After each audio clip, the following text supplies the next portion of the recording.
When I opened my wedding invitation and saw Jason Martinez and guest printed where my name should have been, I knew exactly what my future mother-in-law thought of me. 3 years of engagement, countless family dinners where I proved myself worthy, and she still couldn't acknowledge I existed. But what I discovered next made that insult look like a love letter. Hidden in her desk drawer was a folder labeled Backup Plans, and inside were documents that would destroy everything I thought I knew about the man I was about to marry. Hey, beautiful souls watching from around the world. Before we dive into this absolutely wild family drama that had me questioning everything, drop a comment, letting me know where you're tuning in from. If you're ready for a story about karma coming full circle and justice being served, ice cold, smash that like button and hit subscribe because this revenge tale will have you on the edge of your seat. Trust me, you won't see this twist coming. My name is Serafina, and I thought I had found my fairy tale ending with Jason Martinez. We met during graduate school at Northwestern University, where I was pursuing my master's in social work, and he was finishing his business degree. Jason was everything I had dreamed of, charming, ambitious, and seemingly devoted to building a future together. His mother, Patricia Martinez, however, was a different story entirely. From our very first meeting, Patricia made it crystal clear that I was not the daughter-in-law she had envisioned. She would make subtle comments about my background, questioning whether someone from a middle-class family could truly understand the Martinez legacy. Jason owned a successful consulting firm that his father had built from the ground up, and Patricia acted as though I was some gold digger trying to infiltrate their dynasty. Despite 3 years of trying to win her approval, Patricia remained ice cold. She would exclude me from family photos, forget to mention important family events until the last minute, and consistently mispronounce my name, even though I had corrected her dozens of times. Jason always brushed off her behavior, claiming she would come around eventually. The wedding invitation incident was the final straw. When I confronted Jason about his mother addressing me as "and guest" on our own wedding invitations, he became defensive. He insisted it was probably just an oversight from the printing company, but I knew better. Patricia had personally overseen every detail of our wedding planning, taking control, despite my attempts to be involved.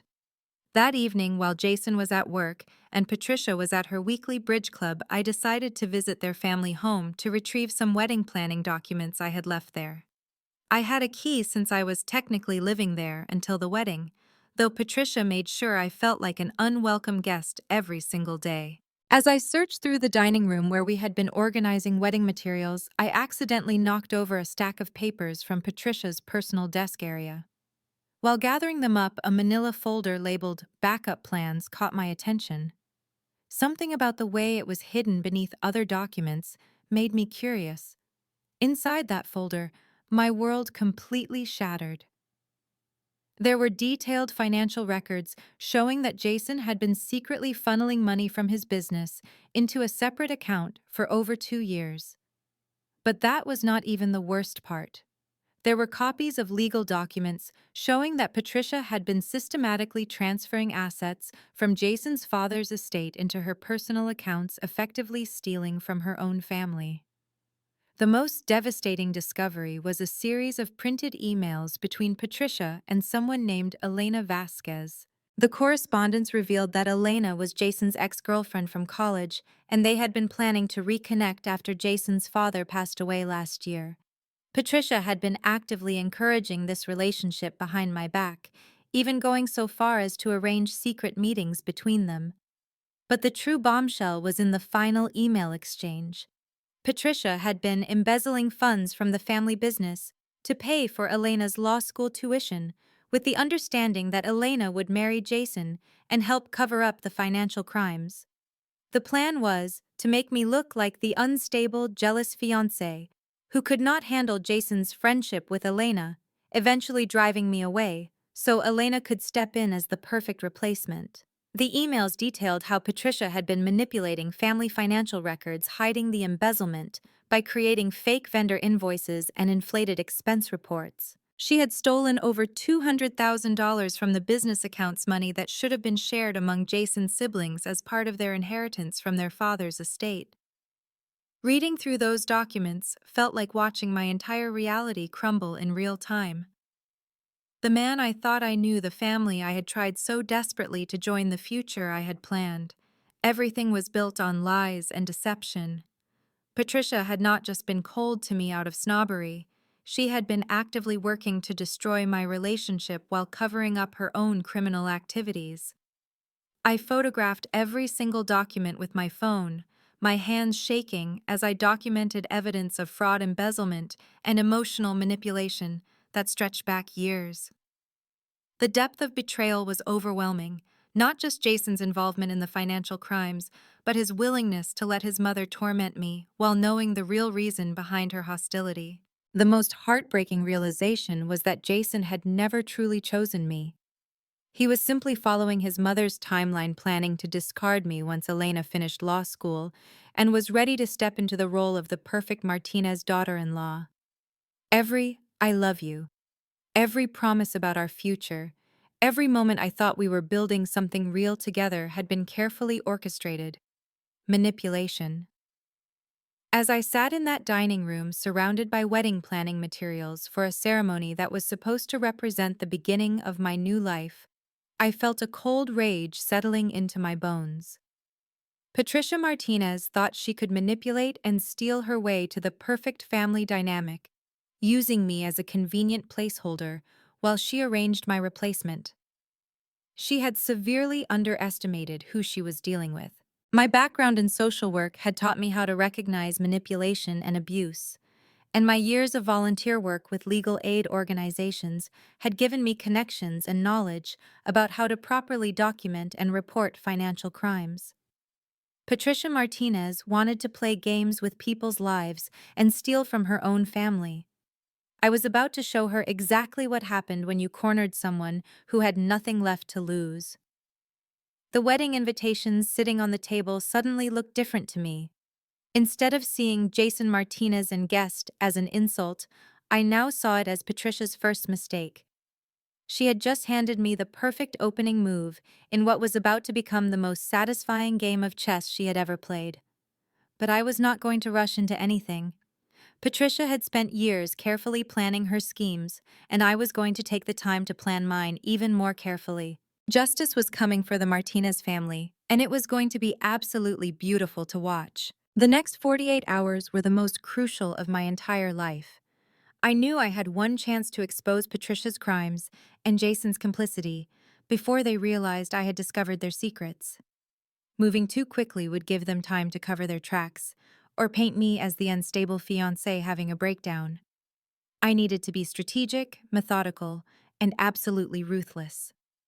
My first call was to my former supervisor from the legal aid clinic, Maria Santos, who now worked as a financial crimes investigator for the state attorney's office.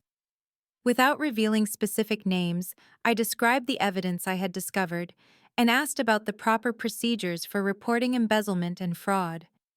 Maria's excitement was palpable when I explained the scope of the financial manipulation.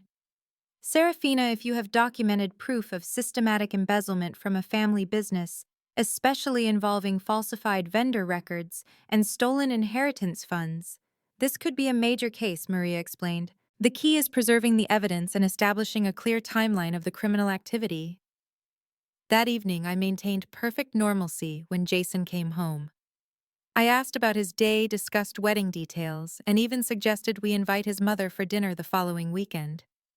Jason seemed relieved that I appeared to be moving past the invitation incident, which only reinforced my growing certainty that he was fully aware of his mother's schemes. While Jason slept beside me, I spent hours creating digital copies of every document I had photographed, organizing them chronologically, and cross-referencing the financial transactions with publicly available business records. The pattern was even more damning than I had initially realized. Patricia had been stealing money for over 3 years, not 2. The embezzlement had started shortly after Jason's father was diagnosed with cancer, suggesting she had been planning this theft while her husband was dying. The cruelty of that timing made my blood boil. The next morning, I called in sick to work and drove to Patricia's house while she was at her yoga class. Using my key one final time, I returned to her desk and photographed additional documents I had missed during my initial discovery. Hidden in a locked drawer that she had apparently forgotten to secure was a handwritten notebook detailing her entire plan. Patricia's notes were incredibly thorough and equally incriminating. She had documented every step of her embezzlement scheme, including specific amounts stolen methods used to hide the transactions and timelines for covering her tracks. More importantly, the notebook contained detailed plans for manipulating me and Jason's relationship.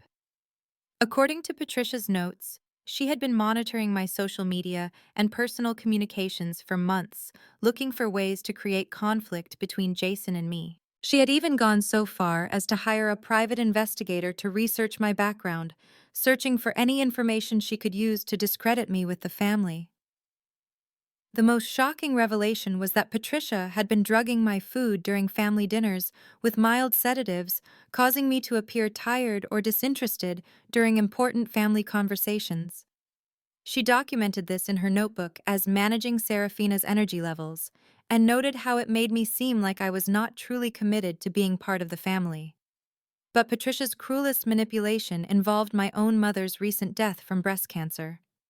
Patricia had been aware of my mother's illness from the beginning, but deliberately scheduled family events during my mother's chemotherapy appointments, forcing me to choose between supporting my dying mother and attending Martinez family functions. When I chose my mother, Patricia used my absences as evidence that I was not truly committed to the family. Reading those notes felt like reliving every moment of grief and guilt I had experienced during my mother's final months. Except now I understood that Patricia had been weaponizing my love for my mother against me. The level of calculated cruelty was breathtaking. Armed with this additional evidence, I drove directly to Maria's office and laid out everything I had discovered. Maria's expression grew increasingly serious as she reviewed the photographs and documents. "Serafina, this is not just embezzlement," she said gravely. "This is systematic financial abuse, elder abuse regarding the manipulation of your father-in-law's estate while he was ill, and potentially criminal conspiracy. The drugging allegations alone could result in assault charges."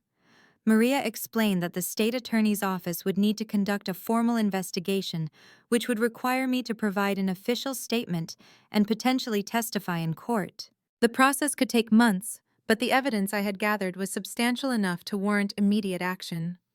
That afternoon, I made the most difficult decision of my life. I called Jason and asked him to meet me at a coffee shop near his office, claiming I wanted to discuss final wedding preparations. When he arrived looking handsome and concerned about my serious tone, I felt a moment of doubt about what I was about to do. "Jason, I need to ask you something, and I need you to be completely honest with me." I began studying his face carefully. "Have you been having any communication with Elena Vasquez recently?" The way his expression immediately shifted from confusion to guilt told me everything I needed to know.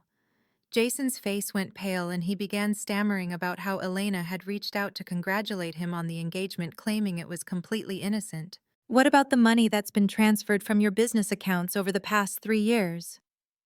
I continued, watching him realize that I knew far more than he had anticipated. "Or the funds that were supposed to be part of your siblings' inheritance from your father's estate?" Jason's attempts to explain quickly devolved into desperate justifications. He claimed his mother had convinced him that consolidating family assets was necessary for tax purposes. He insisted that his conversations with Elena were meaningless and that his mother had encouraged them only because she thought Elena could provide business networking opportunities. But when I mentioned the drugging, Jason's face went completely white. He had not known about that particular aspect of his mother's manipulation, and his genuine shock confirmed that Patricia had been operating some of her schemes independently. "Serafina, whatever my mother has done, we can fix this," Jason pleaded, reaching across the table to grab my hands. "Don't let her destroy what we have together. We can figure this out." Looking into his eyes, I felt a strange sense of peace settle over me.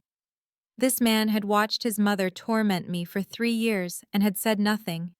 He had participated in stealing from his own siblings' inheritance, and had hidden his ongoing relationship with his ex-girlfriend.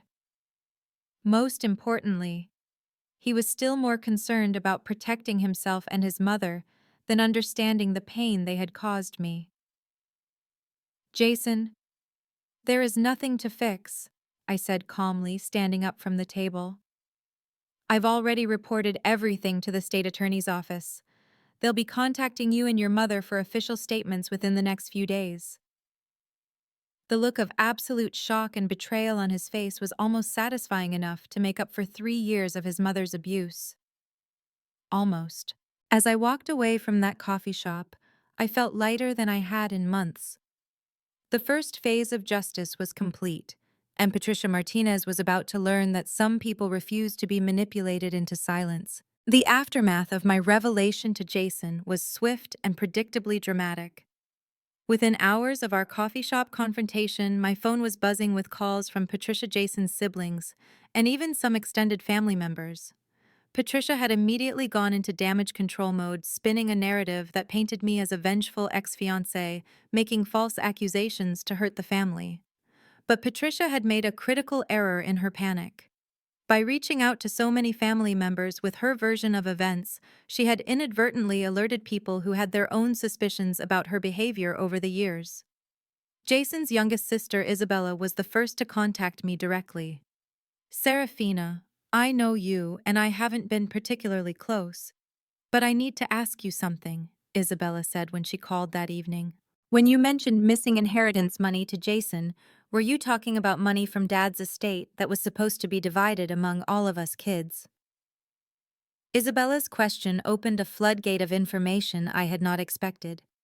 She explained that she and her two brothers had been questioning discrepancies in their father's estate distribution for months, but had been told by Patricia and Jason that the complex business structure required time to properly liquidate assets. "Mom kept telling us that the business accountants were handling everything and that we needed to be patient," Isabella continued. "But my husband works in finance, and he said some of the explanations she was giving us didn't make sense." I arranged to meet Isabella and her husband David the following day. David brought his laptop and showed me financial analysis software that he had used to track publicly available information about the Martinez family business. His findings corroborated everything I had discovered in Patricia's hidden documents. "Look at these quarterly reports," David explained, pointing to his screen. "The business has been reporting significantly higher expenses and lower profits for the past 3 years, but when you compare that to industry standards and their previous performance history, something is definitely wrong." Isabella was devastated as she began to understand the scope of her mother's betrayal. "She's been stealing from us while we grieved our father and trusted her to handle his affairs honorably," she said, tears streaming down her face. "How could she do this to her own children?"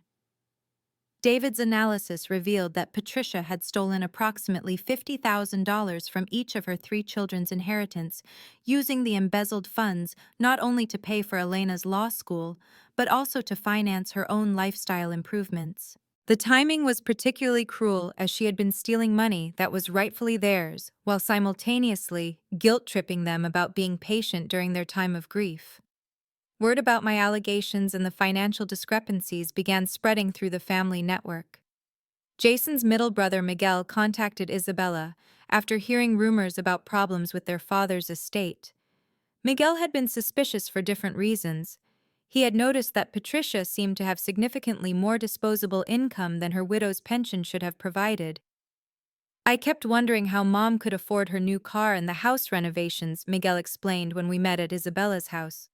When I asked her about it, she said Dad had left her more money than she had initially realized, but that didn't make sense because we were all present when the will was read. Miguel brought additional evidence that I had not even considered.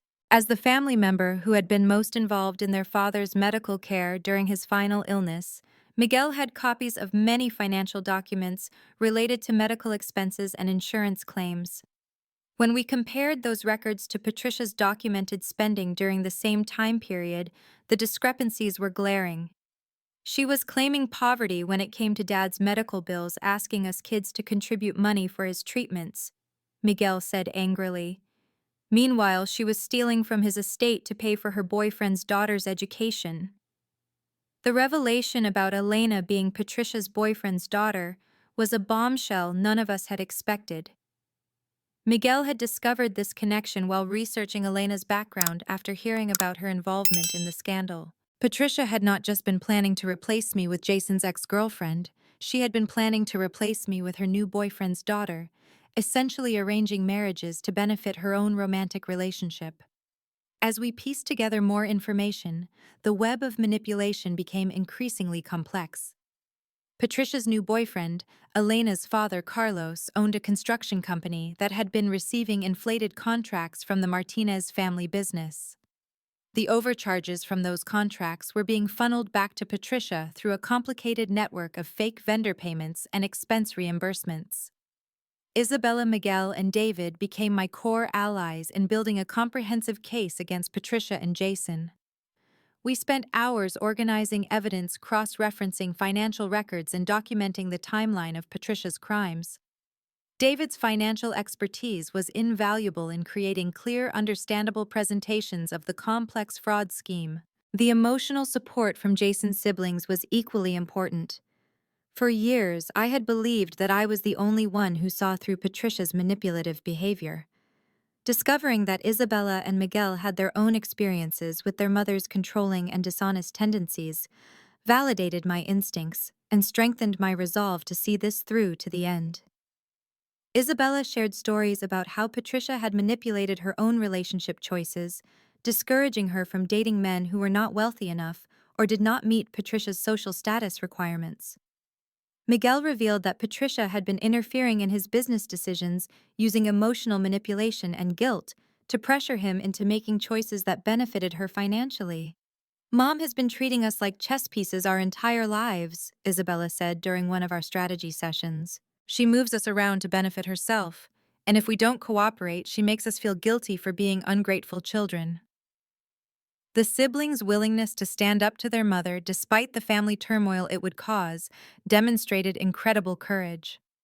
They understood that exposing Patricia's crimes would likely destroy their family's reputation in their social circles and could potentially result in their mother facing serious legal consequences.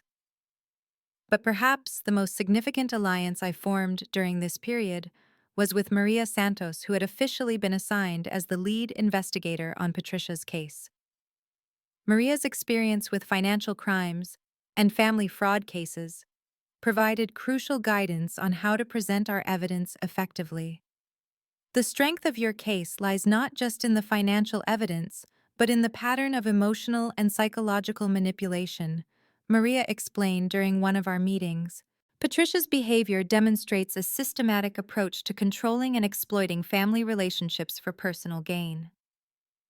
Maria helped us understand how Patricia's various crimes interconnected and could be prosecuted as a comprehensive case of family fraud and embezzlement. She also prepared us for the likelihood that Patricia would attempt to discredit our evidence and paint herself as the victim of a vindictive conspiracy. The investigation was moving forward rapidly, but Maria warned us that Patricia would likely escalate her defensive tactics as she realized the seriousness of the charges she was facing. We needed to be prepared for character assassination attempts, legal threats, and potential retaliation against family members who were cooperating with the investigation. As we strengthened our evidence and built our coalition of family allies, I felt a sense of empowerment I had not experienced in years. For too long, I had been isolated and gaslit by Patricia's manipulation, questioning my own perceptions and wondering if I was being unreasonably sensitive to her behavior. Now, surrounded by people who had witnessed Patricia's cruelty firsthand and supported my decision to seek justice, I finally felt like I was fighting from a position of strength. Patricia Martinez had spent years believing she could manipulate and control everyone around her without consequences. She was about to learn how wrong she had been.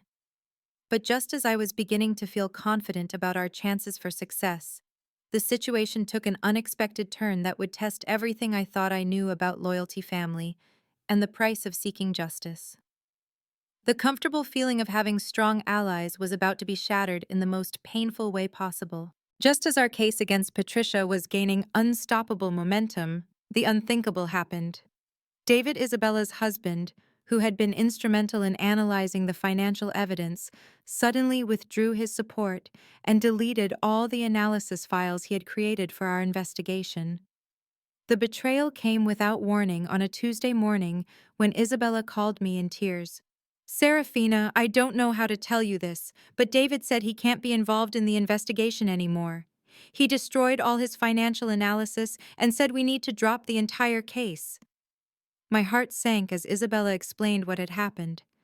The previous evening, David had received a phone call from his employer's human resources department.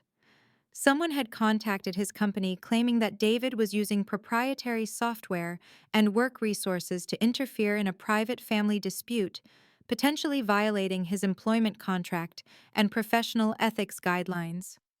He could lose his job, Isabella sobbed.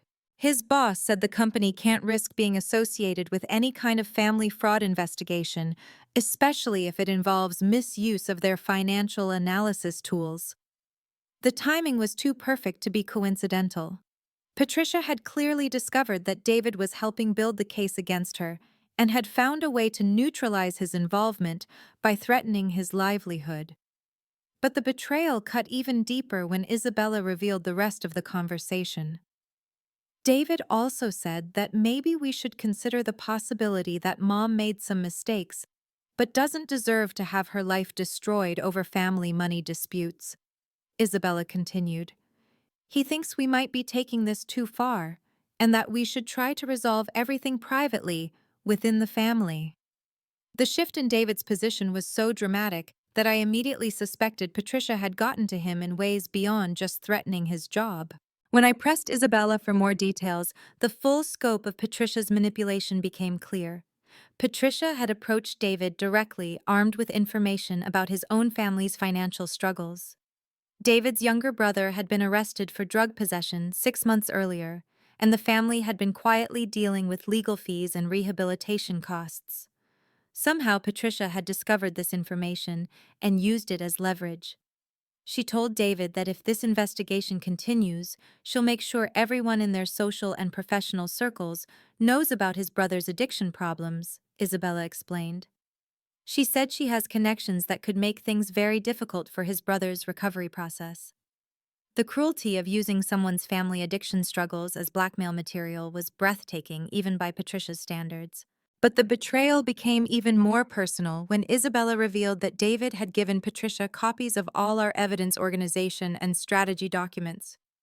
He said he thought it was only fair that Mom should know what accusations she was facing so she could defend herself properly. Isabella said, clearly struggling to justify her husband's actions.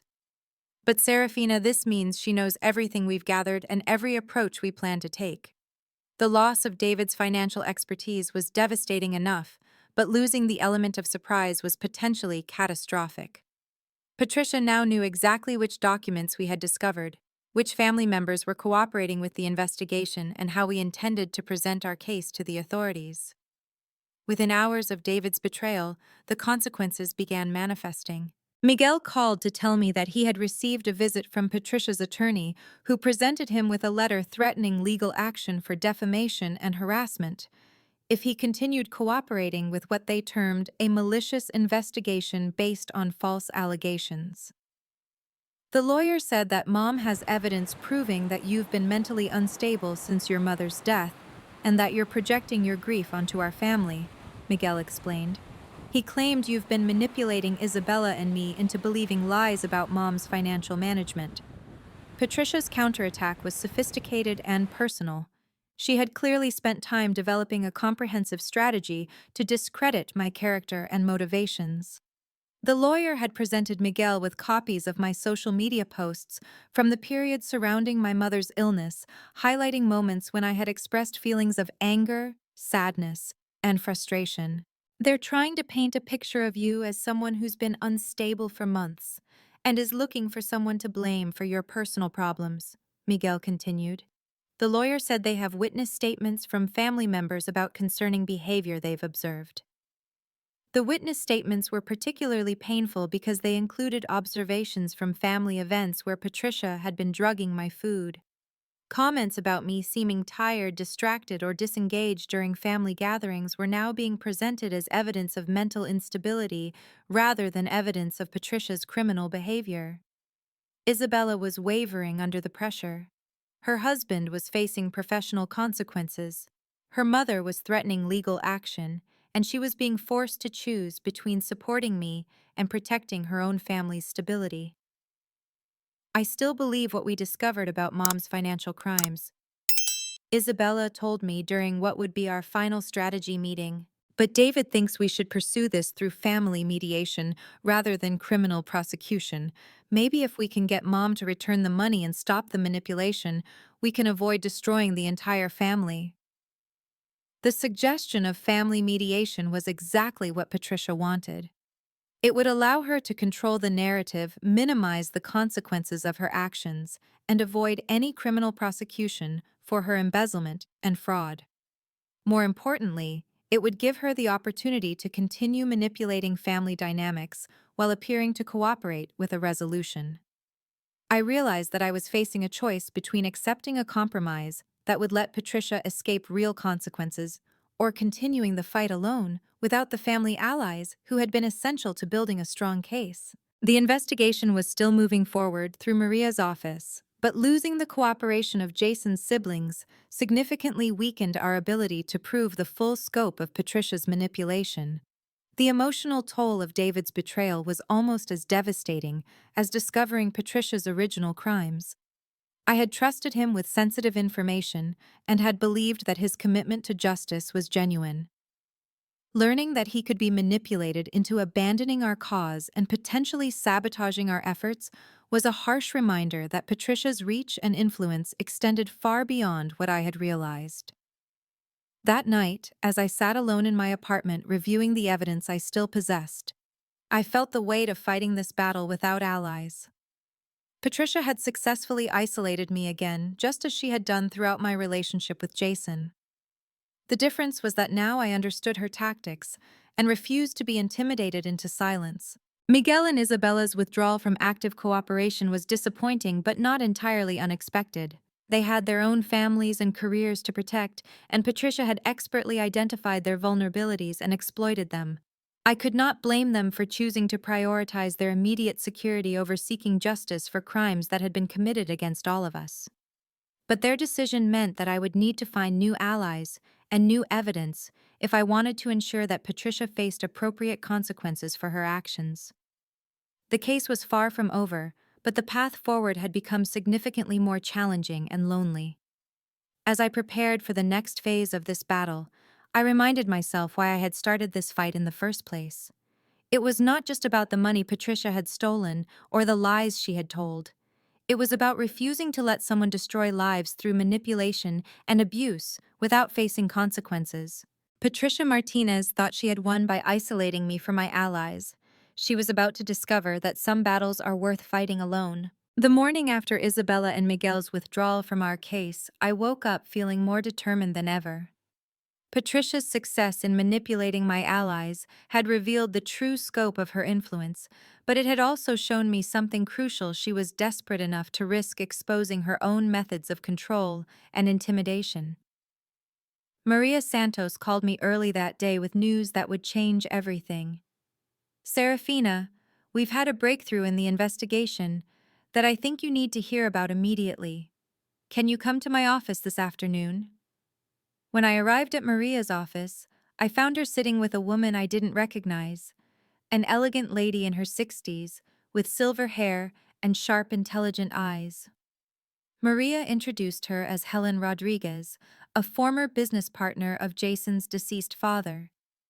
Helen reached out to our office after hearing through business connections that we were investigating financial irregularities at Martinez Consulting, Maria explained. "Maria, she has information that corroborates everything you've told us and adds several layers we hadn't previously considered." Helen's story was both shocking and validating. She had been business partners with Jason's father, Roberto, for over 15 years before his death. During Roberto's final illness, Helen had noticed discrepancies in their shared business accounts, but had attributed them to the chaos of managing business affairs during a health crisis. I trusted Patricia to handle Roberto's business interests while he was sick. Helen explained, her voice tight with controlled anger. She convinced me that consolidating certain accounts and restructuring some partnerships would be beneficial for tax purposes and estate planning. But after Roberto's death, Helen had continued monitoring the business accounts they had shared. She discovered that Patricia had been systematically transferring funds from their joint ventures into accounts that Helen had never authorized or even knew existed. Patricia stole over $75,000 from accounts that were supposed to be split between Roberto's estate and my own business interests, Helen continued. She forged Roberto's signature on transfer documents and created fake partnership agreements to justify moving the money. Helen had been building her own case against Patricia for months, working with a private investigator and a forensic accountant to document the extent of the financial fraud. Her evidence was meticulous, professional, and completely independent of anything I had discovered. The beautiful thing about Helen's evidence is that it establishes a pattern of criminal behavior that extends beyond family manipulation, Maria explained. Patricia has been committing business fraud against people outside her family circle, which significantly strengthens our case for prosecution. Helen's forensic accountant had uncovered additional evidence that Patricia had been operating what amounted to a small-scale Ponzi scheme. She had been using money stolen from Roberto's business partnerships to cover up earlier thefts from the family business, creating an increasingly complex web of financial fraud that would eventually have collapsed on its own.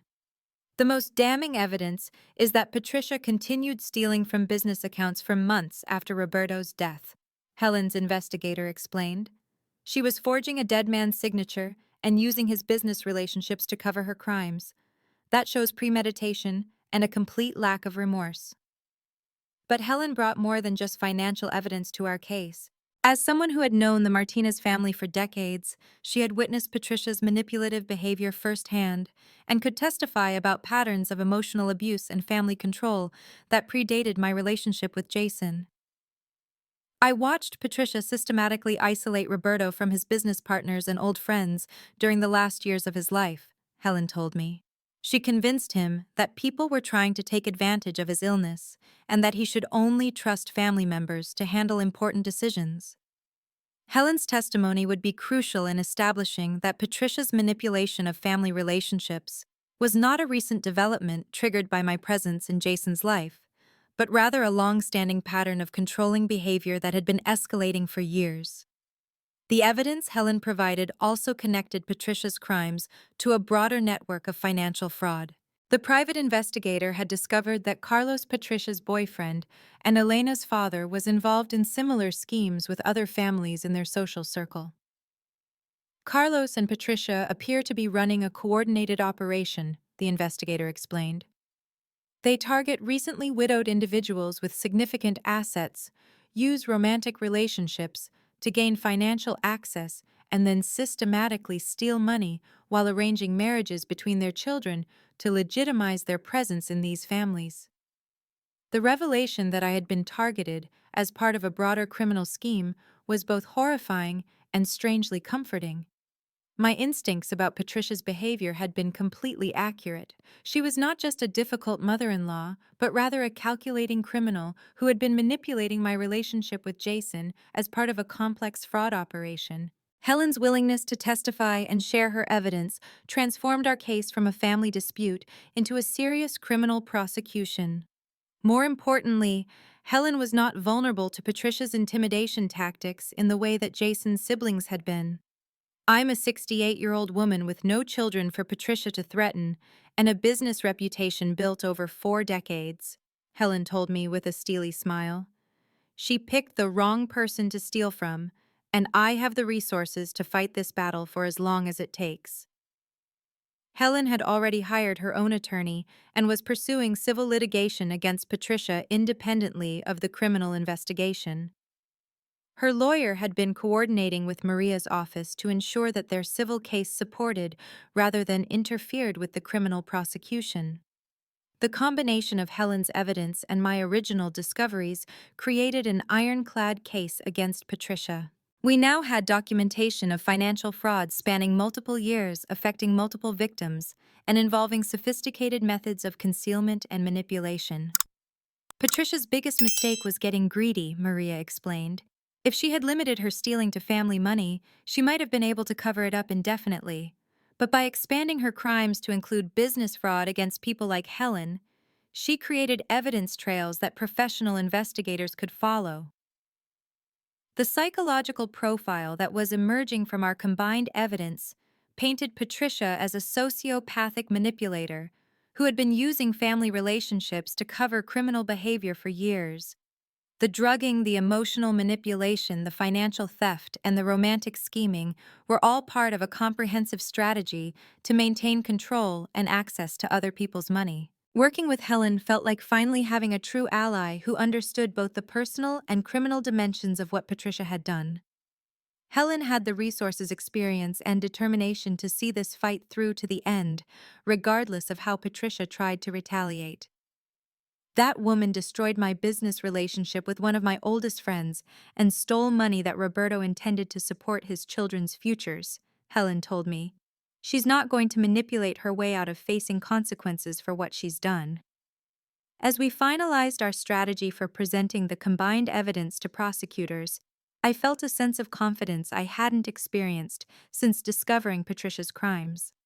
We had moved from a family dispute that could be dismissed as personal drama to a serious criminal case with multiple victims and overwhelming evidence. Patricia Martinez had spent years believing that her family connections and social status would protect her from consequences. She was about to learn that some crimes are too serious to be covered up by manipulation and intimidation. The final confrontation came sooner than any of us expected. 3 weeks after Helen joined our case, Maria called with urgent news. Patricia and Jason have been arrested, she announced. We executed search warrants on their home and business this morning, and they're both being charged with multiple felonies. The speed of the arrests surprised even Maria. The prosecutor's office had been building their case methodically, but Patricia had made a critical error that accelerated the timeline. In her desperation to stop the investigation, she had attempted to bribe Helen's forensic accountant, offering him $50,000 to destroy evidence and claim his analysis had been incorrect. The bribery attempt was recorded by the accountant who had been working with law enforcement as the investigation progressed. Patricia's own words captured on audio included detailed admissions about the embezzlement scheme and her manipulation of family relationships to cover her crimes. She essentially confessed to everything while trying to arrange a cover-up, Maria explained. The recording includes her admitting to drugging you, stealing inheritance money from her children, and planning to replace you with Elena as part of a long-term scheme with Carlos. Jason's arrest was equally satisfying. His attempts to claim ignorance about his mother's crimes fell apart when investigators found evidence of his active participation in creating fake vendor invoices and transferring money to unauthorized accounts. His romantic communications with Elena, which included discussions about their future together, once I was out of the picture, provided clear evidence of his complicity in the emotional manipulation. The news of their arrests spread quickly through their social circles, causing exactly the kind of public humiliation that Patricia had always feared most. The local newspaper ran a detailed article about the financial fraud scheme, including photographs of Patricia and Jason being led away in handcuffs. Isabella called me the day after the arrests, her voice filled with a mixture of relief and sadness. I know I wasn't able to see this through with you, but I'm grateful that you didn't give up, she said. Mom needed to face consequences for what she did to all of us.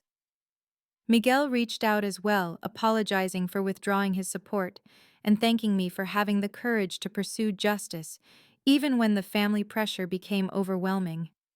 Both siblings were finally free to grieve their father's death properly, without the added burden of their mother's manipulation and financial abuse. The legal proceedings moved rapidly once Patricia and Jason were in custody. Faced with overwhelming evidence and multiple witnesses, both eventually accepted plea agreements rather than risk longer sentences at trial.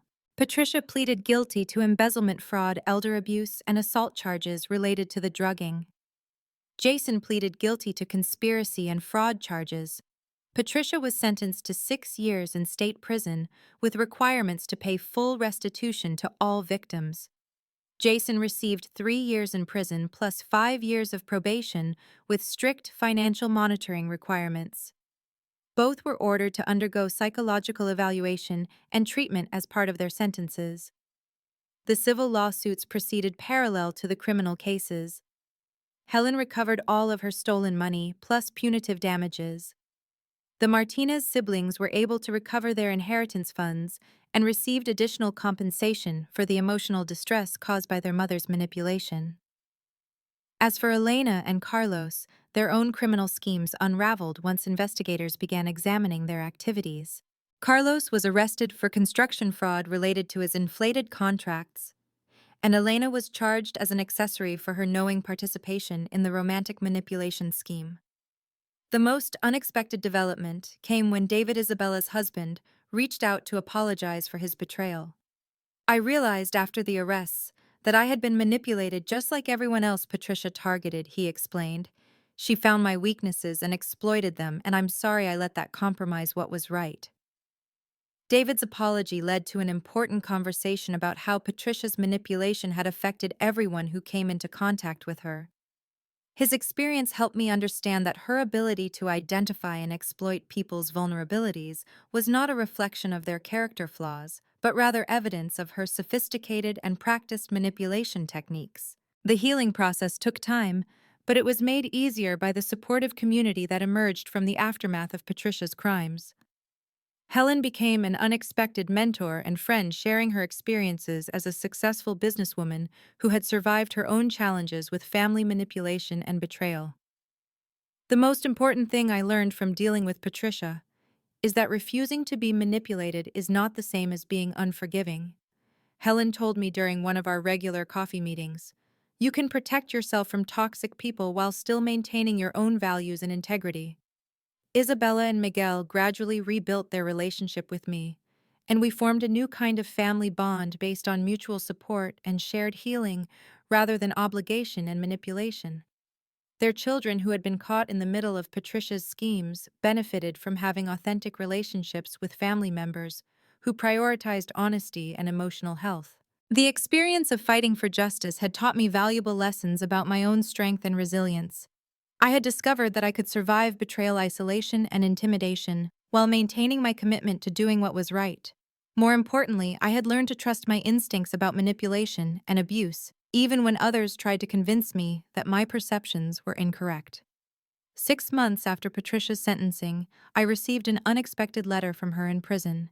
She had written to apologize for her treatment of me and to acknowledge that her behavior had been wrong. The letter felt like a final attempt at manipulation, seeking forgiveness to ease her own guilt, rather than expressing genuine remorse for the harm she had caused. I chose not to respond to Patricia's letter, recognizing that I did not owe her forgiveness or closure. My healing process was about moving forward with people who treated me with respect and honesty, not about absolving someone who had spent years trying to destroy my happiness and stability. Today, I work as a victim advocate, helping other people navigate the legal and emotional challenges of reporting family fraud and manipulation. My experience with Patricia's schemes gave me unique insights into how financial abuse operates within families and how victims can build strong cases even when they feel isolated and overwhelmed. The most rewarding part of my new career is helping people recognize that they deserve to be treated with respect and honesty in all their relationships. Too many people accept manipulation and abuse because they believe family loyalty requires them to tolerate harmful behavior. My story with Patricia Martinez taught me that true family is about people who support your growth and happiness, not people who demand loyalty while undermining your well-being. The chosen family I built from allies like Helen, supportive siblings like Isabella and Miguel, and professional relationships, like my friendship with Maria, has been more nurturing and authentic than anything I experienced while trying to earn Patricia's approval.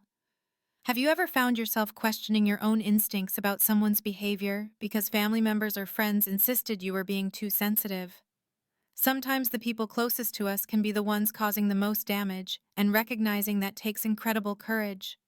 If my story resonated with you, please hit that like button and share it with someone who might need to hear that.